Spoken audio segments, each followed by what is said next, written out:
आज की वीडियो में दोस्तों मैं बताऊंगा इन 6 गलतियों की वजह से आपका क्लेम रिजेक्ट हो सकता है। क्यों? कि जब आपने पॉलिसी ली है तो उस टाइम क्या रहेगा, या तो आपने पॉलिसी के जो डॉक्यूमेंट है, जो एजेंट है, वो आपको पूरी तरह से समझा नहीं पाया होगा। अगर दोस्तों वो आपको समझा रहा होगा तो आपने उस टाइम ध्यान नहीं दिया। आप अपने बच्चों की फ्यूचर प्लानिंग के लिए, मान लो जो भी आगे के भविष्य के लिए आपने एक लाइफ इंश्योरेंस की पॉलिसी ले ली, आप एक तरह से सिक्योर हो गई। लेकिन आपने जब पॉलिसी आपने ले ली उसके टाइम ये गलतियां लगभग लोग कर देते हैं, तो उसकी वजह से आगे चलकर उसको क्लेम में बहुत बड़ी समस्या का सामना करना पड़ेगा।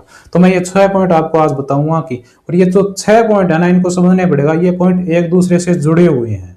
ये नहीं कि एक पॉइंट समझ लिया वो ठीक है, काम चल गया। नहीं, पूरे पॉइंट आपको एक दूसरे से समझना पड़ेगा, तभी आपको पता चलेगा कि ये इसके अंदर हम क्या गलतियां करते हैं, कौन सा पॉइंट किस तरह काम करेगा। एक ये मानो आपने अगर मानो पॉलिसी लेते समय 6 महीने बाद में अगर लेट प्रीमियम पे कर दिया, तो ये भी आपका बहुत बड़ा नुकसान हो गया। ये आपको तभी पता चलेगा जब आप ये पूरी वीडियो देखेंगे उसके अंदर।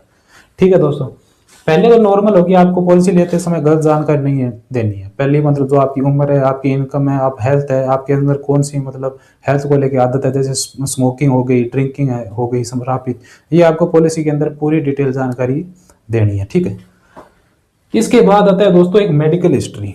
ये इसके अंदर बहुत बड़ा मेडिकल हिस्ट्री में कि आपको पहले कौन कौन सी बीमारियां रह चुकी है, आप पहले हॉस्पिटल में एडमिट हुए हो नहीं।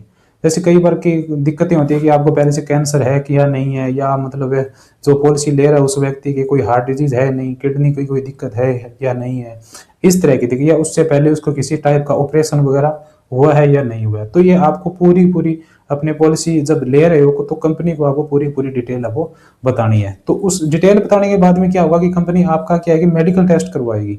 मेडिकल टेस्ट करवाने के बाद में मेडिकल रिपोर्ट ओके आती है, तो उसके अंदर क्या रहेगा कि वो डॉक्टर की रिपोर्ट पॉलिसी के साथ में लगेगी। तो कल को अगर मान लो क्लेम के अंदर है ना, रिजेक्ट नहीं आती, किसी की दिक्कत नहीं आती। अब 2 पॉइंट आपको आगे समझने वाले महत्वपूर्ण। पॉलिसी स्टार्ट के 3 साल पहले। जी हाँ दोस्तों, अब ये मानो कि जब पॉलिसी हम लेते हैं तो पॉलिसी लेने के 3 साल तक कंपनी राजा होती है, और पॉलिसी लेने के 3 बाद साल में जो ग्राहक होता है, पॉलिसी होल्डर, वो राजा हो जाता है दोस्तों।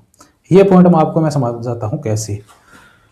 अब मानो दोस्तों किसी व्यक्ति ने ये पॉलिसी ले ली, ठीक है, कंपनी 3 साल के अंदर उसका क्लेम है वो रिजेक्ट कर सकती है। कैसे?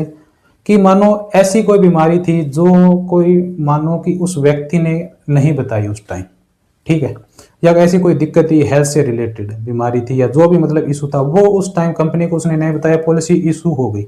अगर मानो पॉलिसी रनिंग के अंदर 3 साल के अंदर है, उस व्यक्ति की डेथ हो जाती है पॉलिसी लेने वाले की, और कंपनी को ये प्रॉब्लम